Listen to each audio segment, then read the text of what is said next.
How's it going, everyone? Hope you're all well, looking after yourselves as always.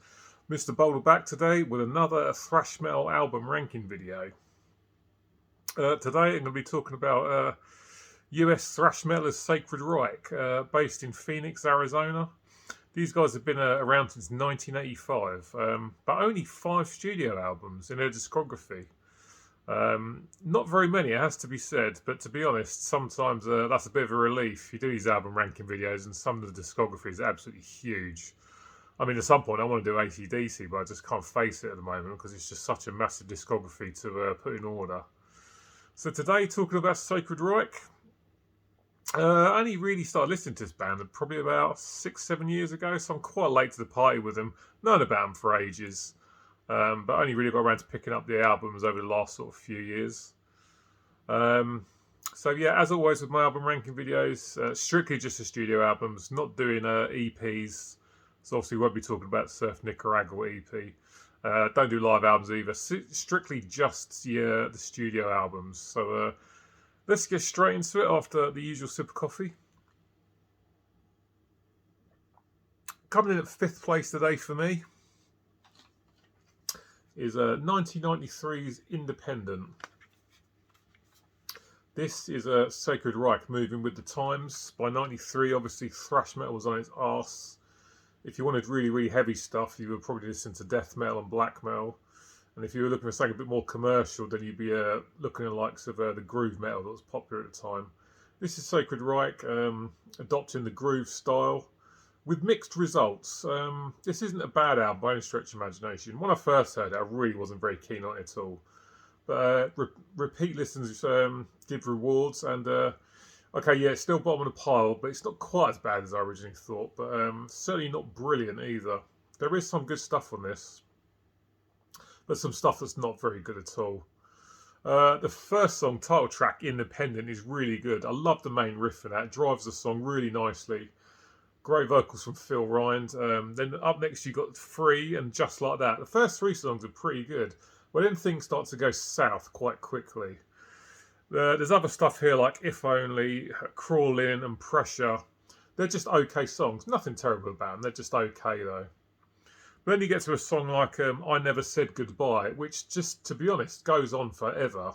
And it's just really, really boring. There's absolutely no need for it to be nearly 8 minutes long. It doesn't need to be that long because it's not good enough to warrant it lasting that long, I'm afraid. But then the last 2 songs, Open Book, is pretty good, and Do It's a good track as well. But nothing here is really outstanding. Maybe the first track, Independent. The rest of it's either okay or not very good at all. Yeah, so this is one from 1993. If you haven't picked this one up, would I recommend you picking it up if you're in the Sacred Reich and not checked it out? Yes, but I wouldn't pay a lot for it.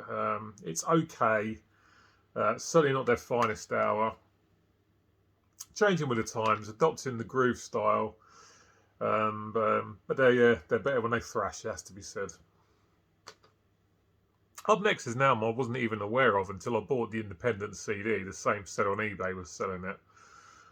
So I picked that up as well, and this one is better. It's Heal from 1996. I was completely unaware of this album ever coming out. This, again, there's still a lot of groove going on here, but there's a couple of thrashers on here as well. So if you prefer the thrash style, you might like this album more than Independent. The first track is really, really good. Blue suit, brown shirt, proper thrash metal track, really, really good. The last track, The Power of the Written Word, is again another thrashy track. Very, very good. The rest of the album is much more in the groove style again, but much better than the stuff that's on Independent. On Independent, a lot of the songs are just lacking hooks. Not the case here. This is a much better album for me. Good stuff on it, like the title track, Breakthrough, Ask Ed, Who Do You Want to Be? Very, very good song. Very catchy chorus. Really enjoy that one. Seen Through My Eyes, another very, very catchy chorus. Great track. And you've got I Don't Care on here as well. This is a much better album, and I was totally unaware of it. Nice production, sounds good, not overproduced. Really good riffing, great vocals from Phil Rind. I love his voice, and he sounds really, really good on this. And this is a really good album, and I just wasn't even aware of its existence, I should say. But that is not a bad album at all. If you haven't heard this one, I would recommend checking this one out over Independent. Coming at number 3 then is their first album since Heal come out. This is 23 years after Heal came out. And it's the most recent album, is it Reckoning? Awakening, from 2019. I really enjoy this album. If I'm going to criticise it, the one thing I would say is some of the chorus writing on this record is very repetitive, not very sort of adventurous at all.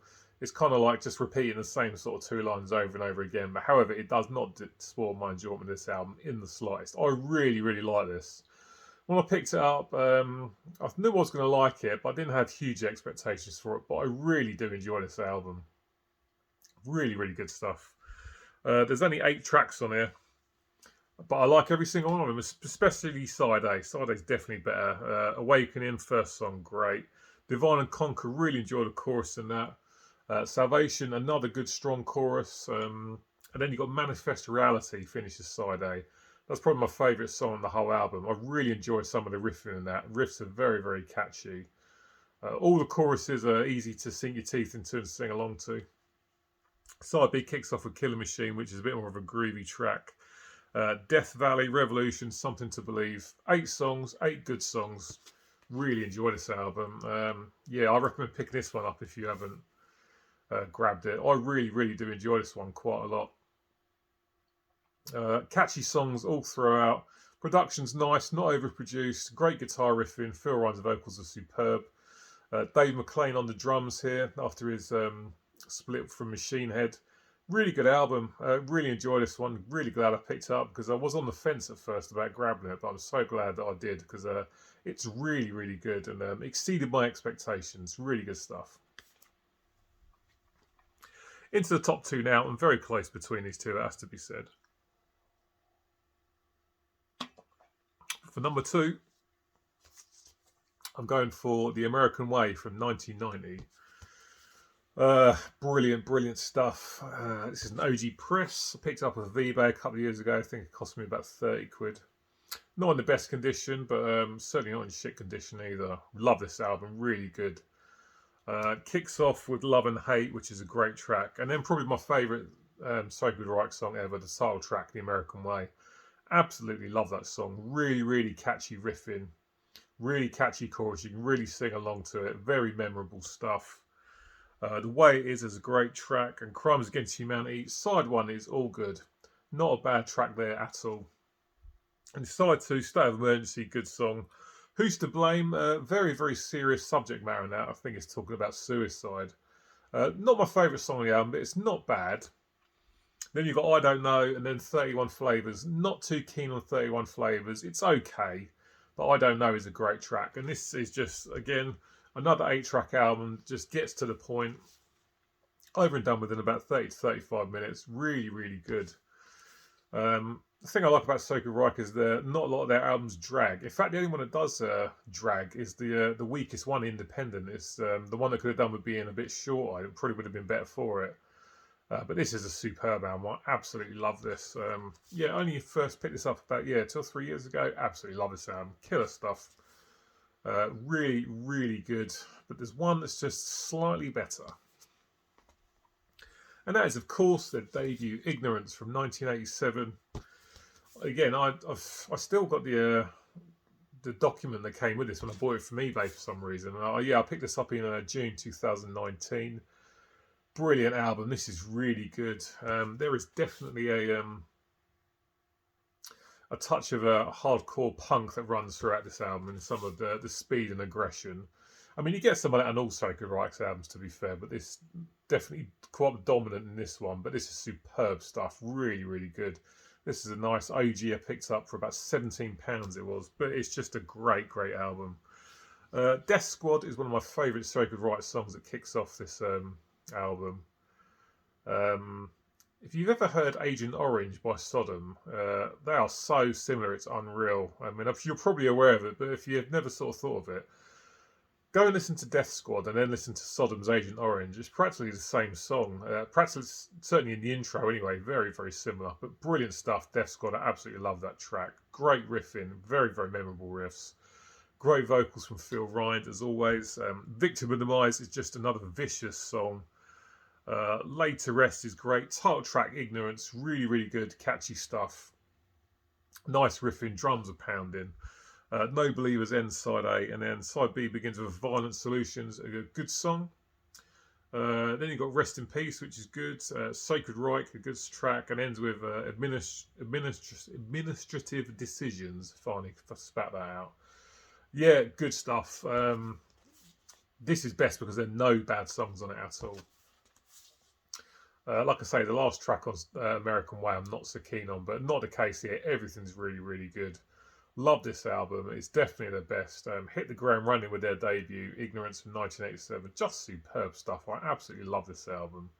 And I just wish I'd picked these albums up much earlier than I did. But there's so much music out there to discover. It's absolutely ridiculous. And sometimes you just don't get around to checking out bands until much sort of later than you should have done, really.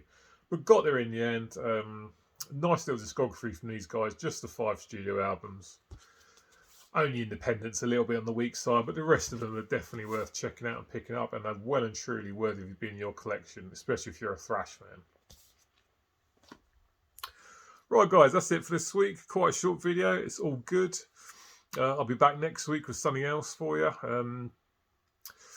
Let me know about what your opinions are on Sacred Reich discography. What do you think is their best album? Hit a like on this video if you enjoyed it, and I shall catch up with you next time. See you soon. Take care. See ya. Bye.